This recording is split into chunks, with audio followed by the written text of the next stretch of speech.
What is up, everyone? It's your boy, Gen Z John, back with another video. We're doing another Can-Am Ryker installation video.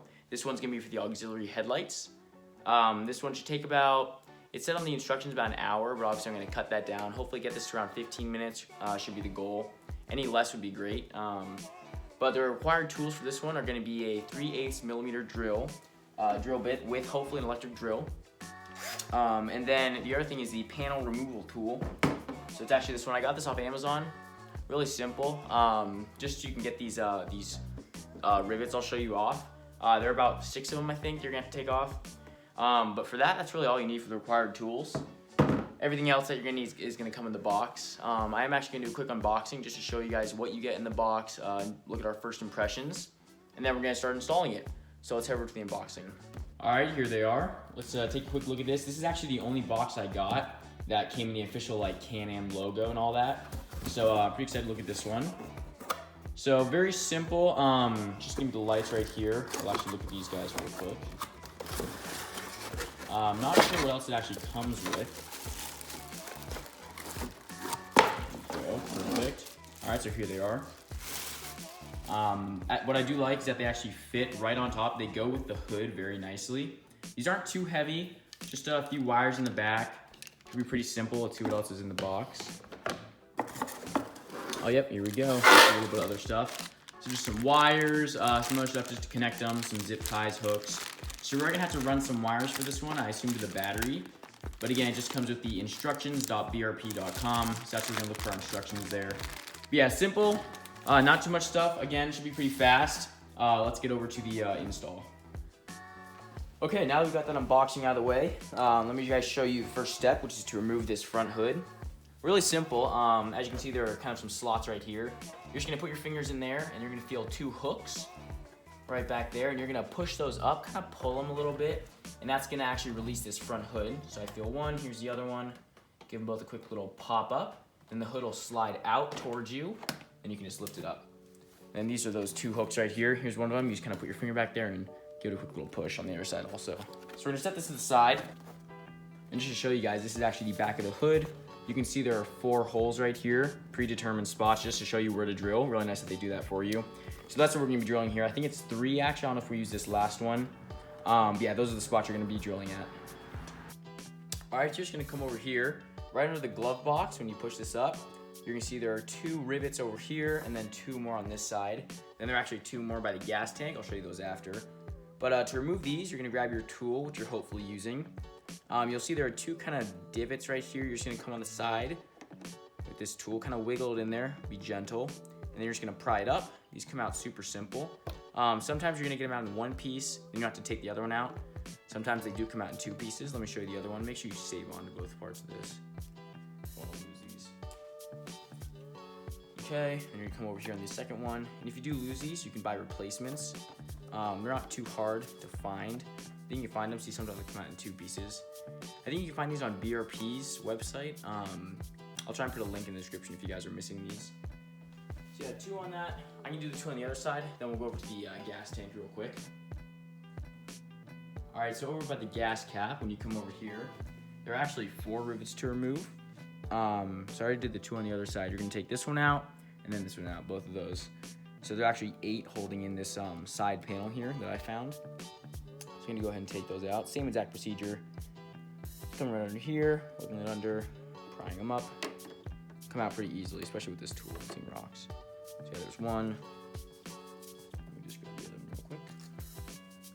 This one's a little bit harder to get out because it holds under, it's under 2 plastic pieces. There we go, there's 1. It's gonna come out in 2 pieces.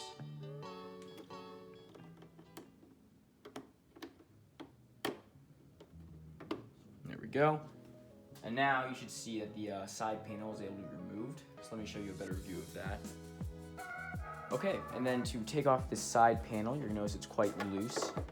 So you just kind of slide out. There's 1 lock down here, 1 little pin. So you wanna be careful. I find it's easy if you just kind of twist a little bit and it'll pop out really easily. Don't wanna break that though, so be very careful. And then that's 1 side panel. I already removed the other one. So let's go to the next step. Okay, the next step is to remove this glove box cover. So what we're actually gonna do is remove this entire glove box. So you're gonna use a Torque 20 bit screwdriver is what I'm gonna use. Just come over here, there are 2 screws here. You're just gonna wanna unscrew that real quick. Comes out fairly easily.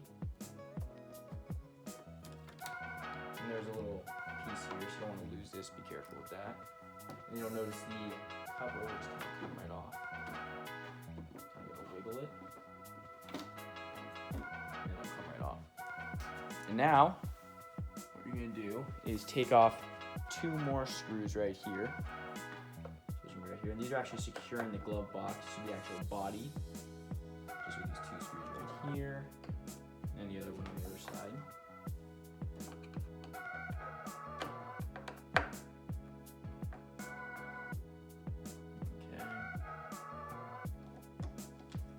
Alright, now this glove box should come out fairly easily.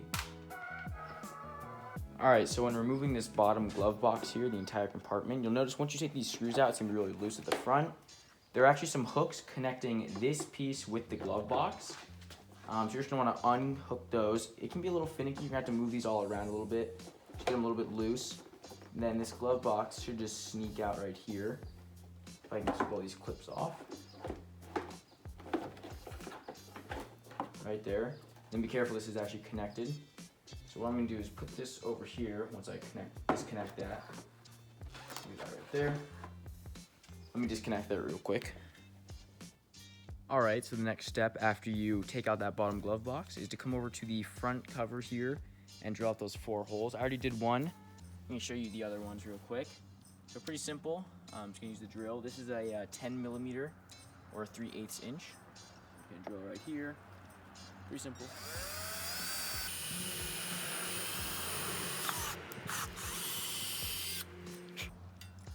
So, pretty easy. There's 2 right there. I'm gonna finish off those other 2 and we'll go to the next step. Alright, so the drilling went good, just a little bit rough on the sides here, so I'm gonna take a utility knife and just kind of clean that up real quick. And after I do that, we're gonna do the electricals. So we're actually gonna route the cable through this center hole. We're actually put on the lights themselves. So let me just clean these up and we'll get to that. Alright, so now you're gonna take your auxiliary lights, and what you're gonna do is you're going to feed this cable right here, which is on the back of them, right through this center hole here. Let's do that real quick.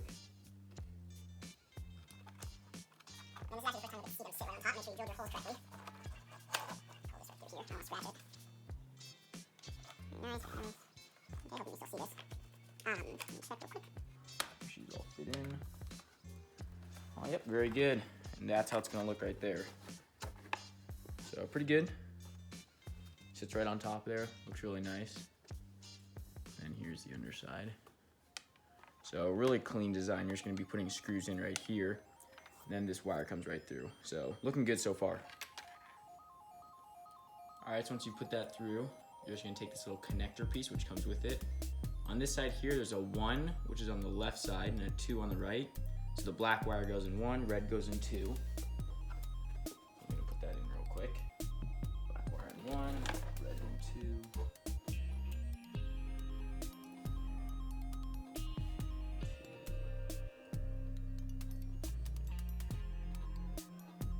There we go. Black wire's in there, and you'll hear a little bit of a click, like I just did. Just get it all the way in there. All right, nice. Those are both in there. And then you actually mount this guy right here to the back part over here. Okay, so once you've put that on, the next step is to screw on the actual auxiliary lights. So you get 3 washers and 3, which are going to be using the Torque 20 screws. Just going to put those 3 in there real quick. Let's go ahead and do that, and then we'll check right back. I'm not really sure how these washers go. I just kind of put them in. You can go like this, I guess, or like this. I'm not sure which one, so I just went like this. And that's how I put those in, just in case you guys were wondering. I'm not quite sure, but that's how I did it. It seemed to work okay. All right, and then as for which side this goes on, you're gonna put it on this side right here. So if you're looking at the front of it, it's gonna be on this side over here because it's gonna run up the, if you're sitting on the vehicle, the left side of the body. that's where the cable's gonna run. So you're gonna put it again on, make sure, yeah, on this side right here. So what we're gonna do is take this little thing right here. This is just to hold the wire down so it's not all flopping around in there, ruining things. So you can attach this on right here. And that's gonna allow you to put a zip tie right through that. Which again should keep the connector right about here. Let's make sure I zip tie this down real quick and then cut off the excess. And after that, you're gonna start running cables up through the side of the vehicle. So we'll go to that process next. Okay, the next step is running the wires. So this might be a little hard to see, there's a lot of stuff here, but they recommend running it on this right here. So you're gonna come obviously up through the bottom here. You're gonna go on the side, this is the rib they call it. So you're gonna go right here, follow this up under, and you're gonna put it under this tape, and it'll come out the side right over here. So let me just do that real quick. I'll show you once I'm done. Alrighty, so I've run the wire. It's gonna go right here. So this just connects, I just use the same tape that was already on here. You just connect that right there, connect the other one. And then there's actually, so for the female connector part, which is right here, right by this upper panel, there's a little thing you actually just connect it on. So it's loose right here. You just slide this right on right there, and that actually connects there. So that's super easy. You just take this piece and you just connect it on there. So whenever you want to take this thing off, make sure there's a little bit of slack here. You'll connect it and then take it off, or put it on and then you'll disconnect it and then take it off. So that's how you can do that. And then I can show you right now just connecting the upper parts to the actual vehicle. Okay, so you're gonna take these wires that you ran up here. This is important. You have a female end, a male end, and then there's actually one on here that's open. It's this one right here. So you're gonna have two male ends. This is they call it the accessory housing. So usually this will be plugged in. You're gonna unplug that. You're gonna put this one that's already on the body into the female, and you're gonna take this one and plug it into the hole that's right over here. So let me just go ahead and do that real quick. You're gonna take the one that comes with the lights, plug that in over there. Just make sure that plugs in. Okay, and then you're gonna take the female and this one, which is actually a little bit short. Whoever set this up does not make this very easy. Let me see if it'll actually might reach. I might have to cut that zip tie. You're just gonna take this female end, plug it into this part on the body just to keep it secure. So that plugs in like that. Then you take this end and you just plug it in, and then you'll be all set to go with the wiring. So let me do that real quick. Okay, so I was able to get all this connected. I had to take off those 3 zip ties here, those industrial strength things, and then put in my own. So kind of unhappy about that. Whoever assembled this at the place kind of put that under there, so that was kind of annoying. But yeah, everything's put in. I'm gonna put back the glove box, put back the cover, put back the side panels, front cover, and then we're just gonna clean it all up. Probably will skip over that, it's not really that important. Just do everything in reverse, and then we'll see how they look and give our impressions. All right, and this is the finished product here. As you can see, there was the lights right on top. I decided to do this at night just so we could see the brightness a little bit better. The lights fit on there very nicely in the end. They're very flush. They go with all the grooves and lines of the actual hood, so they look like they belong quite nicely. You're also going to see they're very bright. These are LEDs, so they're a different color than the halogen bulbs you're going to get on the Can-Am. So if you don't like the 2 different colors, the halogen a little bit orange, these are whiter, then it is a slight problem, but not too big. I was able to put on those side panels, as you can see. Everything went on quite nicely. It was very easy to finish up. And then I'm going to turn them on for you here, and you'll see the actual color. They're nice bright white, look really nice. But these are more for more close distance viewing. They're not very long, how far the light extends. So if you want something that goes a little bit longer, you're going to have to put on those, obviously, headlights. But this is all for this video. Next up is the A-arm protectors. So stick around. If you guys did like this video, you can drop a like. And if you have any questions about the installation or any comments, you can leave those in the comments section. And do subscribe if you guys want to see more videos like this. And I'll see you in the next video.